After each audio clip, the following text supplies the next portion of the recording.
بسم الله الرحمن الرحيم marka hore magacaygu waa Maxamed Cabdiraxmaan Maxamed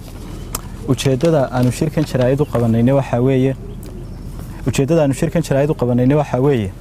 in aanu cadeyno in xafladii lagu soo eedeeyay Maxamed Baashe Xaashi Xasan inuu isagu soo qaban qaabiyay ama inuu isagu ahaa ninka soo qaban qaabiyay ee dadka ku kicinayay cid lahayd ee soo qaban qaabisay ugu horeyn horta xafladda waxa soo qaban qaabiyay laba kooxood oo dhalinyaro oo isku tagay labada kooxood ee dhalinyartiina waxay ugu tala galeen in ay dadka iyo dhalinyarta gaar ahaan ugu sharaxaan xaaladda dalka iyo aragtida ay ka qabaan dhowr arrimood oo dalka maalmihii ugu dambeysay ka taagnaa kolka horta xafladda lagu eedeeyay Maxamed Baashe Xaashi Xasan inuu soo qaban qaabiyay isagu shaqo kuma lahayn mana soo qaban qaabin waxbana kama ogeyn isagu wuxuu ahaa marti sharafka xafladda Maxamed Baashe anaga ku soo marti qaadnay xafladda wuxuuna nooga mid ahaa marti sharafteeda sida Maxamed Xaashi Cilmi iyo Cabdikariin Axmed Mooge iyo ragii kale waaweynaa la mid ka ugu soo marti qaadnay sidaas la mid isagu kamid ah ayuu isagu ahaa marti sharafteeda sida awgeed waxa la yaab leh sababta Maxamed Baashe gaar ahaantii inta loogu soo qaatay marti sharaftii kale looga soo dhex saaray ee loogu eedeeyay waliba xafladda inuu isagu soo qaban qaabiyay ta koowaad waxa weeye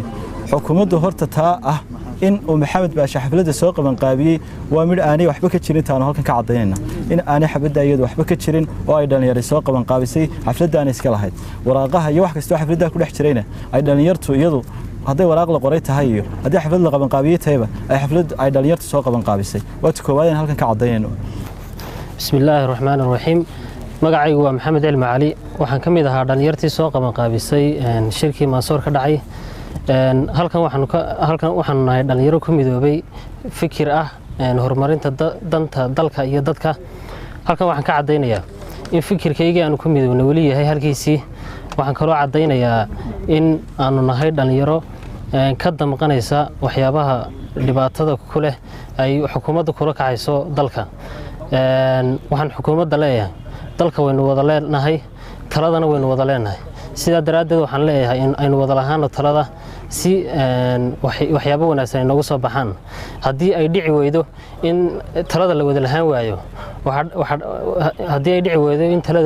waayo laba midoo bay noqonaysaa in shacabku ay guuleystaan iyo in afarta qof ee u hormoodka xukuumadda qabiilka isku raacay inay guuleystaan bismillaahir rahmaanir rahiim magacaygu waa Khadra Maxamed Baaruud waxaan jeclahay shirkeygan jaraa'id inaan dhowr qodob kaga hadlo qodobka koowaad wuxuu yahay Maxamed Baashe Xaashi Xasan oo kamid ah martidii 20kii February xafladda aan Mansoor ku qabanay marti sharafta noogu ahaa xadhigiisa runtii sida dhalinyarada iga horeeyay bay ka dhawaajiyeen rag tiro badan baan soo casuunay mas'uuliyiin hore iyo dabcan dad haldoorka bulshada kamid ah ayaa madasha ku sugnaa waxa su'aashu tahay Maxamed Baashe lagaga baadi socday dadka intoodii kale halka mid baa nooga muuqata tan iyo 12kii bisha maalintii wixii heshiiska uu eeka heshiiska lagu sheegay jujuubka lagu mariyay golayaasha baarlamaanka Maxamed Baashe Xaashi Xasan mowqifkiisu uu cadaa social media ka hadlo ama meel kale waxa ka hadlay mowqifkiisa uu ku diidanaa saldhigga military waxa ahaa mid cad maxaa adaba ku soo beegay xafladda anagu aan qabanay isla habeenkii ay dhamaatay iyadoo madashii lagu sugan yahay Maxamed Baashe la xidho halka waxa nooga muuqday in ujeedada loo xidhay Maxamed Baashe ay tahay un xafladdaas taas aan rabnay inaan anagu ka jawaabno war haddii Maxamed Baashe loo xidhay xafladdaasi oo sida muuqata ah xafladda Maxamed Baashe muu qabanay anaga noo kaaliya marka sharciga aad anaga nagu xidhaysaan xafladdaasi noo diidaya keeno oo anaga kaalayana xidha Maxamed Baashe Xaashi Xasan marti sharaf buu noo ahaa haddii kale Maxamed Baashe aad ku haysataan tolnimo raggan la hadlayaa way garanayaan oo way isgaranayaan haddii waxa aad Maxamed Baashe ku haysataan ay tahay tolnimo warada rasuulka dawlad baa leeday wiligiiba ninku tolkii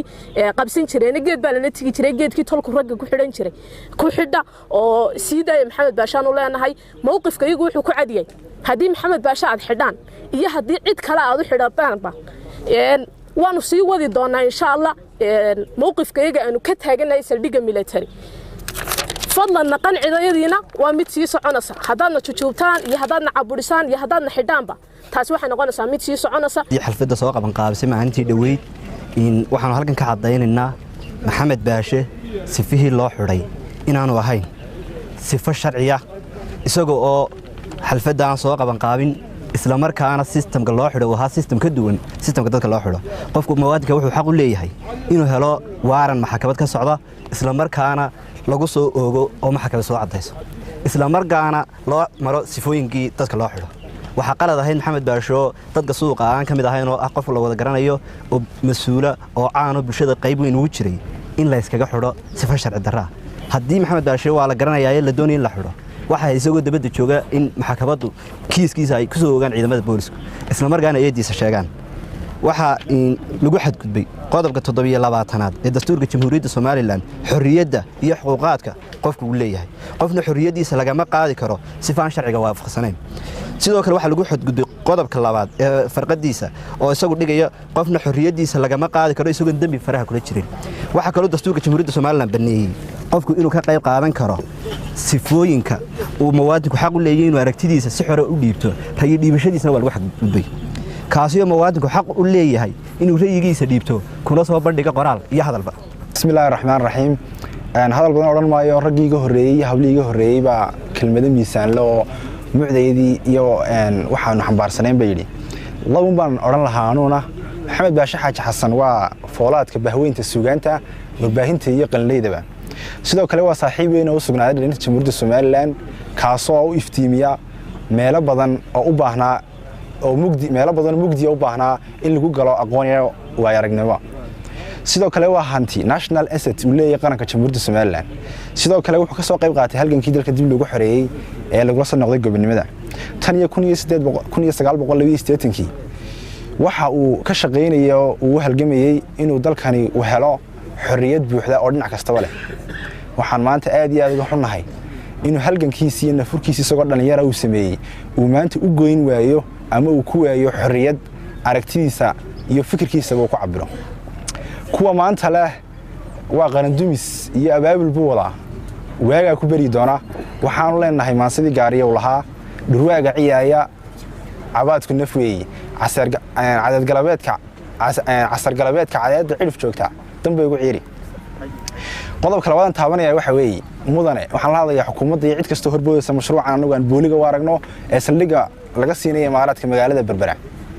waxaan leenahay hadaan nahay dhalinyarta iyo aqoonyahanka u soo koraya dalkan hadaan nahay indheergarad ka soo dhaxbay dhalinyarada Jamhuuriyadda Soomaaliland mudane waxaan ku leenahay nagu kaale jaamacadaha naadiyada aqoonta iyo cilmi baarista sidoo kale soo fadhiista warbaahinta oo dadka u sharaxa halka ku wadan mustaqbalka dalka runtii nagaagixin mayso oo nacriyaamin mayso aga jugleen iyo xarig kasta lagu sameeyo qof muwaadin ah nagana hor istaagi mayso inaan dadkayga u sharaxno halka lagu wado xaaladda dhaqan dhaqaale ee mustaqbalka qodobka ugu dambeeyay ku soo gabagabeynaya waxa weeye xukuumadda iyo hay'adaha garsoorka cadaaladda waxaan ugu baaqayaa in xorriyadiisu soo celiyaan Maxamed Baashe Xaaji Xasan oo dhowr iyo 50 saacadood aanu ognahay oo aanu cadeynayno inuu cadaalad darro ku xidhay alxamdulilaahi rabbil caalamiin marka hore waxaan salaamayaa dhammaan saxaafadda madaxa bannaan Home Cable TV Star TV iyo Sab TV iyo warbaahinta kale ee la joogta marka xiga alxamdulillah marka hore si ilaahay mahad leh inta ka bacdi anu waxaan ka hadlayaa un hal qodob ama hal ujeedo taasi oo horta waynu ka wada dharagsanay Maxamed Baashe aqoontiisa hawlkarnimada iyo bulshada wuxuu ugu jiro Maxamed Baashe wuxuu ka mid yahay hal doorka Jamhuuriyadda Soomaaliland waxaanu yahay birmageeyada Jamhuuriyadda Soomaaliland leedahay kuna faanto Maxamed Baashe 17 jirkiisii waxa uu ahaa ardaydii dhigaysay Suuqa Faarax Omar waxa uu ardaydii ka dhiidhiiday 1982 wixii dalka ka dhacay waxa uu ardaydii xabadda isku dhigay si ay ku dhabarkiisa ugu jira ama ku dhabarka dhalinyarada dambe jiilka dambe u naaloodaan nabad naacaw iyo xasilooni laakiin maanta qaranka Soomaaliland birtu ka filayay iyo meel la mid ah toona kamuhel taasi waa iga aarar midda kale in aan wax ka hadlay hal qodob wasiirka warafinta aan la hadlayaa cadaani wuxuu habeen hore ka dhawaajiyay oo shir jiray qabtay inuu cabdiin Maxamed Baashe ku eedeeyay inuu qaranka burburinayo isagoo ku yiri kicin dadweyne isagoo adeegsanaya wuxuu faafinayay uu ku leeyahay Cabdikariin wuxuu faafin Maxamed Baashe kicin dadweyne isagoo faafinaya waraaqo kulliyad ah heshiiskii madaarka Berbera Maxamed Baashe meel la kuma ahayn meel la kuma abaabulayn wax liid ku ah heshiiska magaalada marsada Berbera anaka cadeena maxamed baashe waxa waa martiqaadkii la midka alle dhigiisa aana maxamed xaashi cilmi cabdikariin axmed mooge iyo barofeer kaba cadaan waxaan leeyahay maantood maxamed baashe uga turasaa dalka isagoo 17 jira xabadda iskugu dhigayay ayaad uga turasaa u leedahay maanta anaa uga leex jeclad badan dalkooda duminayay taas waxaan leenahay niyad jab iyo qarandumis ayay hadalkaagaas dalka ku yahay dhalinyarada Soomaaliland ay maxamed baashe beertay oo wixii dalku beertay nin kastana wuxuu beertay unbaa kulba u hiilinayso garab istaagaysa waxaanu cadeynaynaa oo 1 iyo 2 iyo 3 cadeynaynaa inaanu maalintan xafladan qabanqaabinay annaka qabanqaabinay dhalinyarada Soomaaliland ba qabanqaabisay dhalinyarada iyagoo isku xidhmay qabanqaabiyeen martiqaadan maxamed baashe